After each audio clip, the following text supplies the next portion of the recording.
అదేవిధంగా ఎల్పీజీలో ఉన్నటువంటి ప్రధానమైనటువంటి అణుఘటకాలు ఏంటి? దీంట్లో బ్యూటేన్ మరియు ప్రొపేన్లు అనేటటువంటి ఉంటాయి. సిఎన్జీలో ప్రధానంగా ఉండేటటువంటి అణుఘటకం ఏంటి? దీంట్లో కూడా మీథేన్ గ్యాసే ఉంటుంది. బయోఫ్యూయల్స్లో ఏమేమి ఉంటాయి? దీంట్లో బయోగ్యాస్లో కూడా మళ్ళీ మనకు మీథేన్ వాయువే కనిపిస్తుంది. మరి ఇలా మైన్యూర్ ఇష్యూస్ని కూడా మనం అక్కడ దృష్టిలో పెట్టుకొని మన యొక్క ప్రిపరేషన్ని కొనసాగించాల్సి వస్తుంది.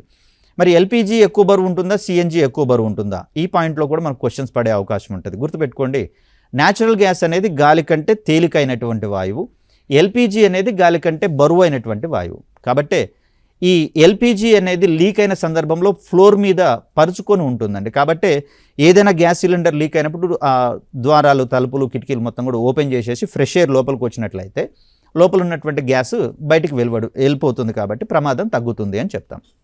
అదే నేచురల్ గ్యాస్ అయితే గాలి కంటే తేలికైనటువంటి వాయువు కాబట్టి ఇది గాలిలో తేలుతూ ఉంటుంది. మరి ఈ సాంద్రతల దృష్ట్యా కూడా మనల్ని కొంత ఆరోహణ మరియు అవరోహణ క్రమాలను అమర్చమని చెప్పేసి అనే అవకాశాలు కూడా ఉంటాయి.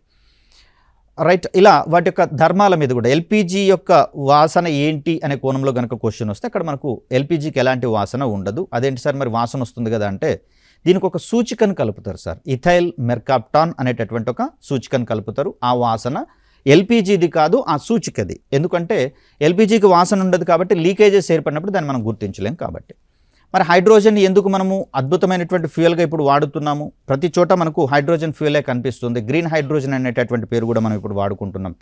ఇది వాస్తవానికి కెమిస్ట్రీతో లింక్ చేసుకుంటున్నాం, కానీ సైన్స్ అండ్ టెక్నాలజీలో ఎనర్జీ రిసోర్సెస్ టాపిక్లో ఇవే కాన్సెప్ట్స్ మనకు మెయిన్గా ఉంటాయి. కాబట్టి ఎక్కడైతే మనకు ఓవర్లాపింగ్ అవుతుందో, ఓవర్ లింకింగ్ అవుతుందో వాటిని కూడా పూర్తి స్థాయిలో నేర్చుకునేటటువంటి ప్రయత్నం చేయండి.